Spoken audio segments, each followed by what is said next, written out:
let's get started. I'm super excited to introduce the wonderful Samantha Berg, Head of Design at Chime. She's going to be leading the conversation today. So yeah, I'm not going to steal your thunder, Sam. Please introduce yourself. We would love to hear more about you. Hey everyone, I am super excited. I'm like shocked by all the different places that I'm seeing y'all are from.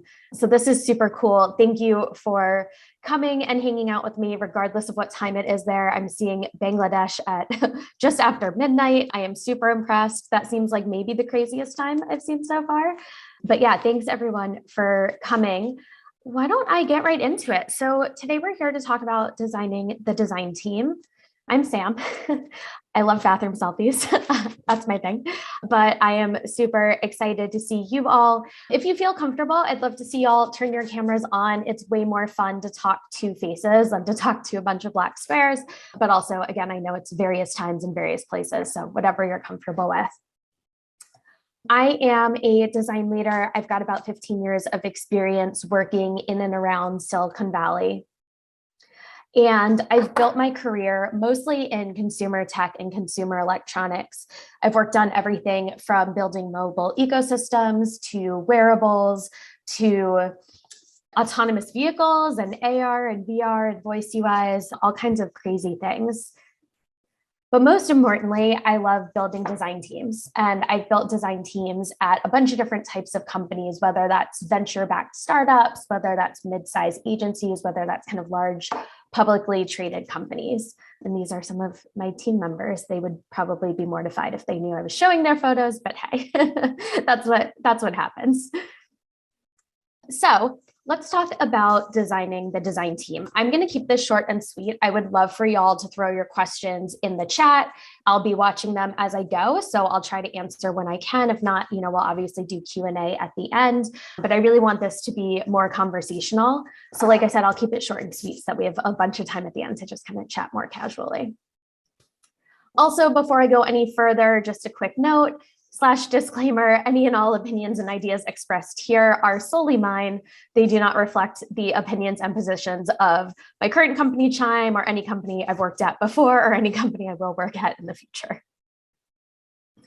All right, so building design teams. This is where I started at Chime. The team was 5 designers across brand, marketing, and product. And this is where we're at today. And this isn't even accurate because I think we had 3 people start yesterday who are not included here. But over the less than 3 years that I've been at Chime, we've grown from what was, 5 overall designers, but really 3 product designers in there to about 38 on the product design team as of yesterday. And as part of that, we've spun off brand and marketing into the marketing department. So really incredible team growth. But growing a team is not just about hiring. Let me be very clear. Hiring is super, super important, like the most important thing you can do, especially as a manager, as a head of design. But it's not just about hiring and getting butts in seats. It's about getting the right people onto the team. And this picture is obnoxious, but this was in March of 2020, like a week after we all went home, the first interview that we did over Zoom, which felt so weird to be interviewing over Zoom. And now, of course, that's just kind of become the norm. So it's really about designing a diverse team. And there are lots of different types of diversity. I think we're all very quick, and rightfully so, to think about identity diversity and how we can hire teams that have different types of identity diversity. But there's a lot of other things to think about when it comes to building that diverse team. And I'll walk you through how I think about it. So the first area we just kind of touched on is really diversity in identity and belonging. So these are a lot of the things that we talk about all the time, like race, gender, sexuality, income, education, religion, citizenship, age. There are probably a bunch of things I haven't listed here. But that first step is really making sure that as you're hiring, as you're building your team, that you're thinking about people with all kinds of identities on your team. The second way that I think about diversity is in skill sets and knowledge. This is probably true of any team. I've just written out some ways that design teams can be really diverse in skill sets and knowledge, but there are a million different types of skill sets that you can add to your team, whether that's interaction design, visual design, design engineering, user research, prototyping, illustration, design strategy. So when I'm building my team, I'm looking at all of these pieces and thinking about what is any one person's superpower? What superpowers do we need on the team at this point in time? And how do we really fill in the gaps that we have? I also think a lot about experience and background. I see a lot of places that hire strictly for designers coming out of design school. And I have to be honest, like I didn't really go to design school. I kind of did, but I have a background in architecture. I have a background in civil engineering. Some of the best designers I've hired come with journalism backgrounds, which is amazing because they are so good at storytelling. And I think so much of the work we do as designers is really storytelling. Parts of my background are also in human factors and ergonomics and a lot of like biometrics, the biology kind of side of things, and really physically understanding what human bodies are capable of and how to design for them. And that translates really well to software, which is a little bit different. Creative writing, also like really great for storytelling. Business and economics backgrounds are really helpful in helping a team learn a little bit more or be a little bit more cognizant of the outcomes that they need to be designing for. And then I think about abilities and working style. And for the person who just asked about neurodiversity, I'm not sure if this maybe hits on what you're talking about. I'm going to be honest, I haven't heard the term neurodiversity. But the way that I think about abilities and working style are, how do we build a team of introverts and extroverts, and people who might prefer video or prefer phone interactions, especially these days, people who like independent projects versus group projects. How do we account for different types of learning abilities?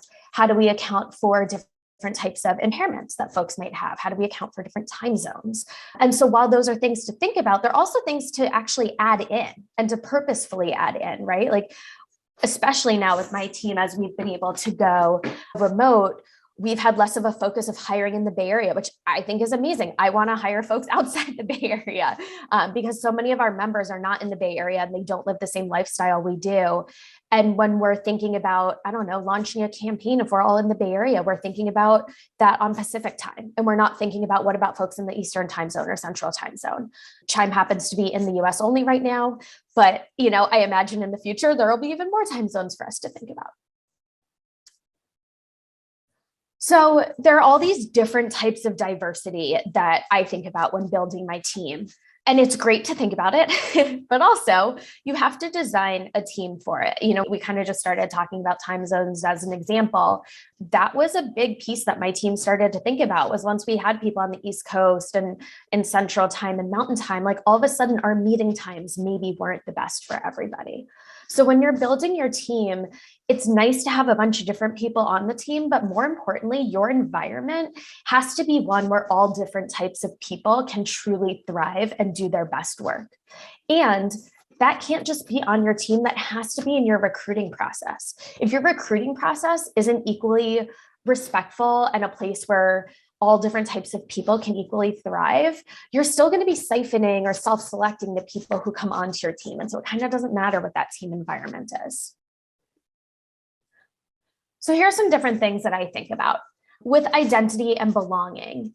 This is one, there are a million different places to think about this, but especially in the interview process, one of the places where we try to break bias is kind of thinking about how outgoing somebody seems, or how confident they seem. One of the things to think about is, in someone's culture, is it rude for them to speak or to interrupt, or just gender bias, right? Women in general tend to not interrupt folks as often as men might, tend to maybe wait to be called on to speak. Again, as a generalization, not always true. And so when we're interviewing, how do we think about that? Is taking time off to interview affordable? When you're thinking about folks of different socioeconomic status, of different income abilities, are they salaried? Is this the kind of thing where they can take an hour out of their day and it's not a big deal? Or is this person in a job where maybe they're paid hourly and taking that hour to interview means they now have a loss of income? And so what are you doing to offset that and to make this interview process fair for them? When it comes to skill sets and knowledge, I talked a little bit about this, but especially in the interview process, I think a lot about what are skills that can be complementary or can fill in gaps that the team has. I also think a lot about what types of things we ask people to do in the interview process. I think a lot of times you see companies that ask folks to do a take home or ask folks to come in and do a design exercise. That might feel really comfortable for somebody who's gone to design school, right? Or who has spent time in a boot camp, who is familiar with these types of exercises. But what about somebody who's self-taught? What about somebody who's been doing this on the side while working another job? Is our interview process allowing them to show off the skills that they might have and the way that those skills could be better for or different for your team? When it comes to experience and background, some of the things I think about, where someone might see things differently. Back in the day, before I eliminated design exercises, I used to kind of do this brainstorm with candidates, and we would talk about public transit. And I thought it was such an interesting conversation to have because there were so many points of view on it and like what a good public transit system looks like. And specifically, we were thinking about payments. And is it fair that everybody pays the same amount, regardless of how far they're going? Is it fair that you pay for the distance? But typically, if you live outside of a city, it gets more expensive the further away, but really most folks living further away from the city can't afford the city. So how is that fair? And really understanding kind of the public transit systems that people grew up riding, and what their version of fair looked like was really, really interesting. And part of why I liked that conversation was also because public transit seemed to be a universal experience. It's something that almost everybody had experienced at some point in their life. And so when you think about folks with a journalism background or folks with a creative writing background or folks with a civil engineering background, where are those universal experiences? At the end of the day, we're all making things for people. Maybe we're using different mediums, but how do you unite among those things? And really, what's the word I'm looking for? But kind of extrapolate, and figure out where those background differences can still come together in something that works together. And then lastly, abilities and working style. I mean, there's so many things to think about here as well, but where can language be accessible? For example, I work in fintech. Anytime we have folks interviewing or anytime we have new folks on the team, I'm constantly reminding the team, stop using acronyms. No one knows what APR means, and if they do, great. But if we just say it, then everyone will know what we're talking about. So how do we really think about that and being aware, again, of different backgrounds? I feel like really talked to death about time zones, but one of the things we did on the team was we reworked all of our team meetings so that they're all between 10 a.m. and 2 p.m. Pacific time.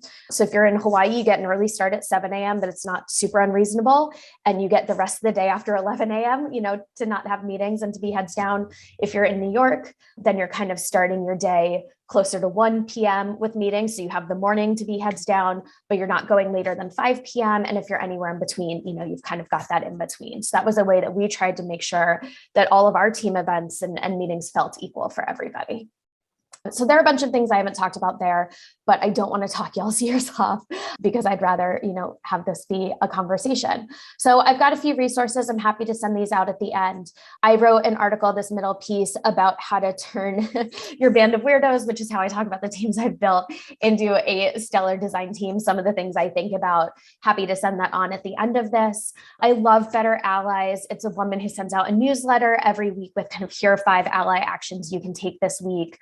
I've used a bunch of her ideas. I think she's incredible. And then lastly, I have a few articles on the difference between being an ally and being an accomplice, and kind of taking it that extra level where being an ally is great, but being an accomplice really shows you're also putting yourself on the line. You're willing to go to personal harm to help others get ahead. And I think that's really important. It's one of the ways that I try to lead. So I'm going to stop there. I know there's so much to talk about. If you haven't already, please throw questions in the chat.